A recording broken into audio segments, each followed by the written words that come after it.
ICC champions ট্রফির বাংলাদেশ দলে তামিম ইকবালকে চেয়েছিলেন অধিনায়ক নাজমুল হোসেন। অধিনায়কের চাওয়াকে আমলে নিয়ে নির্বাচক কমিটিও চেয়েছিল তামিমকে ফেরাতে। বিসিবির পক্ষ থেকে সেই উদ্যোগও নেওয়া হয়েছিল। সিলেটে গত পরশু নির্বাচক কমিটির সঙ্গে 2 দফা আলোচনার পর প্রধান নির্বাচক গাজী আশরাফ হোসেন সাংবাদিকদের জানিয়েছিলেন, জাতীয় দলে ফেরার ব্যাপারে পরিবার ও শুভাকাঙ্ক্ষীদের সঙ্গে কথা বলে সিদ্ধান্ত জানাবেন তামিম। শুক্রবার রাতে সামাজিক যোগাযোগ মাধ্যমে সেই সিদ্ধান্তই জানিয়ে দিলেন দেশসেরা ওপেনার। তামিম ইকবাল আর কখনো বাংলাদেশের হয়ে খেলবেন না, এ ব্যাপারে তিনি ফেসবুকে যে পোস্ট দিয়েছেন তা হুবহু তুলে ধরা হলো।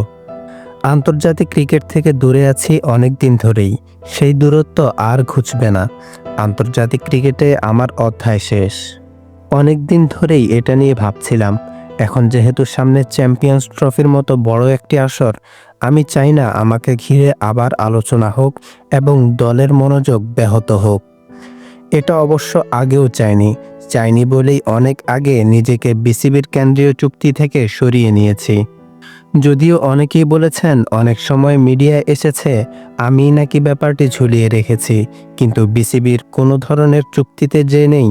1 বছরের বেশি সময় আগে যে নিজ থেকে সরে দাঁড়িয়েছে তাকে পরিকল্পনায় রাখা বা তাকে নিয়ে আলোচনারও তো কিছু নেই, তারপরও অযথা আলোচনা হয়েছে। অবসর নেওয়া বা খেলা চালিয়ে যাওয়ার সিদ্ধান্ত একজন ক্রিকেটার বা যে কোনো পেশাদার ক্রীড়াবিদের নিজের অধিকার। আমি নিজেকে সময় দিয়েছি, এখন মনে হয়েছে সময়টা এসে গেছে। অধিনায়ক নাজমুল হোসেন শান্ত আন্তরিকভাবে আমাকে ফেরার জন্য বলেছে। নির্বাচক কমিটির সঙ্গেও আলোচনা হয়েছে।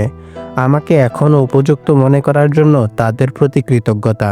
তবে আমি নিজের মনের কথা শুনেছি। 2023 বিশ্বকাপের আগে যা হয়েছে আমার জন্য তা বড় ধাক্কা ছিল। যেহেতু ক্রিকেটীয় কারণে আমি দলের বাইরে যাইনি, তারপরও আমি যেখানে গিয়েছি ক্রিকেট ভক্তদের অনেকে বলেছেন আমাকে আবার জাতীয় দলে দেখতে চান। তাদের ভালোবাসার কথা ভেবেছি আমি।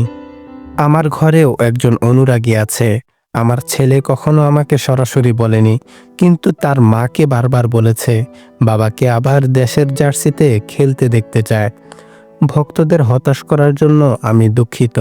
ছেলেকে বলেছি তুমি যেদিন বড় হবে সেদিন বাবাকে বুঝতে পারবে।